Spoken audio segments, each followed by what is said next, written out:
Hi guys, so I will be discussing interpolation. So interpolation is a process of determining our values of our given set of points or the equivalent equation of our given set of points. So if we have this kind of set of points, this set of points or this set of points, we can create an equation equivalent to our given set of points. We can create a linear equation, a quadratic equation, or a parabolic equation, also a polynomial equation. These equations are used to predict other values of our other values in our which is not included on our set of points. So there are different methods in determining in interpolation. So the first method is the direct method of interpolation. So in direct method of interpolation, so what we are doing is we are creating an equation on this form. So our y is equivalent to a sub 0 plus a sub 1x plus a sub 2x squared plus a sub 3x cubed plus and so on until a sub n x raised to n. So as what we have noticed, we have coefficients of a sub 0, a sub 1, a sub 2, a sub 3, and a sub n. Those coefficients are the predictors that we can compute based from our given set of points so that we can predict values from our using interpolation. So these given coefficients are computed depends on what type of interpolation you want to use. So it can be linear for if it is a linear interpolation, since the highest exponent is 1, so our equation should be y is equivalent to a sub 0 plus a sub 1x. This is for linear. If it is a quadratic equation, our equation should be y is equivalent to a sub 0 plus a sub 1x plus a sub 2x squared.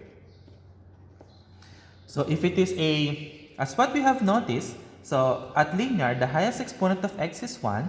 At quadratic, highest exponent is 2. For other interpolation, for example, third power or third degree interpolation, so the highest exponent is 3. Fourth degree, highest exponent is 4, and so on and so forth. So let us try to solve some interpolation problems. So using this, if we are given with values of x and f of x, so if we're in our f of x is actually equivalent to y, so at x is equivalent to 0, our f of x is 7, 1 is 13, 2, 21, 4, and 43. And we are required to determine the value of f of 3, or what is the value of f of x when x equals to 3. So since we are using direct method, if we want to use linear interpolation, so in direct method, our given equation should be equivalent to y is equivalent to a sub 0 plus a sub 1x. So therefore, what we have to do is we have to make an equation on this form, wherein a sub 0 and a sub 1 are coefficients or constant that we have to determine. Based from our given table, so actually, you can use any point based from our given table. But since we are predicting or we are assuming values of our f of 3 based from our given set of points, it is much better to look the points that is nearest to our given value of our x. So based from our given points, our 3 is between 2 to 4. So therefore, we can predict that we can tell that the 3 is between 2 to 4 in terms of x, and our f of x is between 21 and 43. So actually, you can use 1 and 2, 0 to 1, 1 and 4. But to have a lesser error, so you have to choose points that is nearest to your value that is you are required to ask or you are required to determine. So since this is 3, so we will be using 2, 1, and 4, 43. So based from our given, if y is 21, our x is 2, or if x is 2, our y is 21. So we can write as 21 is equivalent to a sub 0 plus a sub 1 multiplied to 2. Or this is 21 is equivalent to a sub 0 plus 2a1. And from our second point, 43 is equivalent to a sub 0 plus a sub 1 multiplied to 4. Or we can write this as a sub, 21 is equivalent to a sub 0 plus 4a sub 1. So, as what we have noticed, guys, so there are two equations so unknown. So this will be our first equation and this is our second equation. So therefore, we have to determine now the value of a sub 0 and a sub 1. And that value of a sub 0 and a sub 1 are the value of a sub 0 and a sub 1 on that equation. So let us solve the value of a sub 0 and a sub 1. So using our calculator, so let us solve the value of a sub 0 and a sub 1. So there are two unknowns.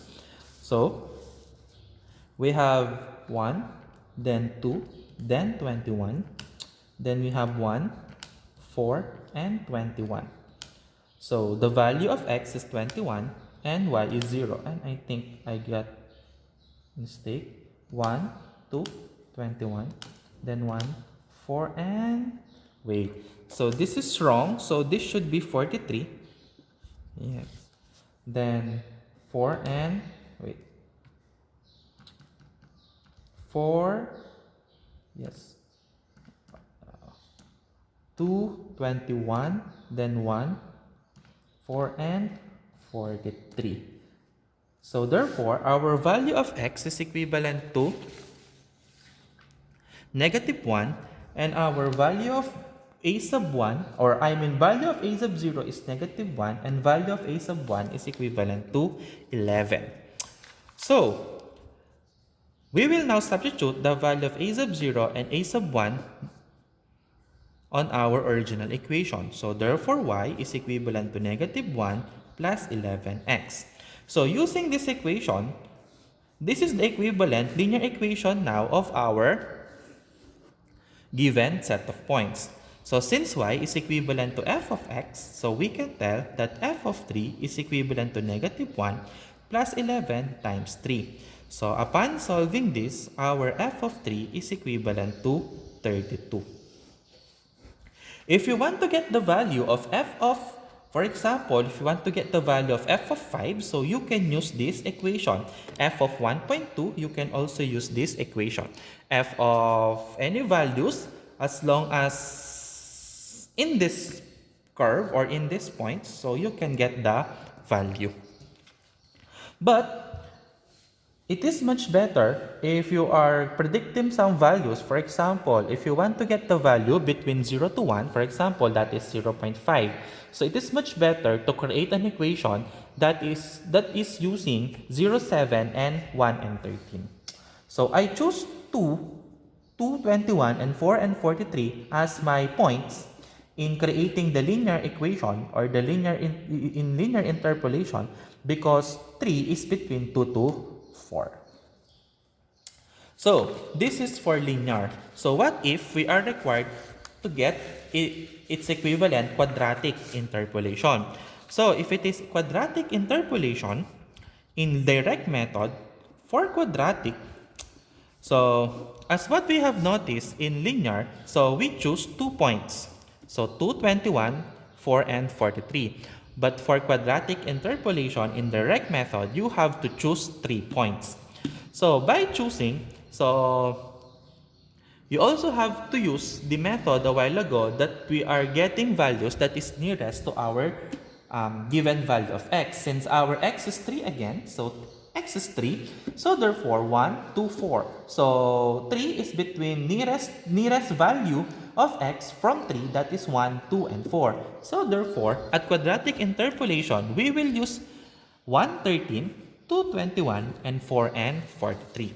So our equivalent quadratic equation in this interpolation is equivalent to y is equivalent to a sub 0 plus a sub 1x plus a sub 2x squared. So therefore, y at x equals to 1, y is 13. So we have 13 is equivalent to a sub 0 plus a sub 1 times 1 plus a sub 2 times 1 squared. Simplifying, so we have 13 is equivalent to a sub 0 plus a sub 1 plus a sub 2. Next, second point is 2 and 21. So at y is equivalent to 21. So we have a sub 0 plus a sub 1 times 2 plus a sub 2 times 2 squared. So simplifying, so we have 21 is equivalent to a sub 0 plus 2a sub 1 plus 4a sub 2. And the third point, at x equals to 4, f of x is 43 or y is 43. So that is 43 is equivalent to a sub 0 plus a sub 1 times 4 plus a sub 2 times 4 squared. So we have 43 is equivalent to 4a sub 1 plus 16a sub 2. So, as what we have noticed, guys, so there are three equations, three unknown in our given. So, this is the first equation, this is the second equation, and this is the third equation. So, just like what we have done in our linear interpolation, we look for the value of a sub 0 and a sub 1. So, if it is a quadratic interpolation in the direct method, you have to look for the value of a sub 0, a sub 1, and a sub 2. But wait, I forgot a sub 0 here. So that is, I will correct. So we have 43 is equivalent to a sub 0 plus 4a1 plus 16 a sub 2. So again, so we have to look for the value of a sub 0, a sub 1, and a sub 2. So therefore, a sub 0, a sub 1, and a sub 2. So using our calculator, let us solve the value of a sub 1, a sub 2, and a sub 0. So equation, there are three unknowns. So we have 1, 1, 1, and 13 for the first equation. We have 1, 2, 4, and 21 on the second equation. And we have 1, 4, 16, and 43 on our third equation. So therefore, the value of a sub 0 is 7, the value of a sub 1 is 5, and the value of a sub 2 is 1. So therefore, our quadratic equation is equivalent to y is equivalent to 7 plus a sub 1, that is 5x, plus a sub 2 plus x squared. So this is the equivalent equation or equivalent quadratic equation of our given set of points. So get the value of our f of 3 since y is equivalent to f of x. So therefore, f of 3 is equivalent to 7 plus 5 times 3 plus 3 squared. So therefore, our f of 3, so solving, so we have 7 plus 5, 7 plus 5 times 3 plus 3 squared is equivalent to 31. So let us make a comparison between our linear and quadratic interpolation. For our linear interpolation, so if x is 3, f of 3 is 32. So 32 is between, so we can tell that this is a correct value of f of 3 because our f of 3 is between 32 and 21 and 43 since our 3 is between 2 to 4. So for quadratic interpolation, so we use value of 1, 2, and 4. So since our f of 3 is between 2 to 4 and the computed value of f of 3 in quadratic is between 21 and 43, so we can tell using quadratic equation the value of f of 3 is equivalent to 31. So please take note in the direct method, so if you want to solve a third degree interpolation, so therefore you have to look for 4 equations. Fourth degree, 5 equations, and so on and so forth. So But on this case, so, and that's it. That is direct method of interpolation. So thank you guys.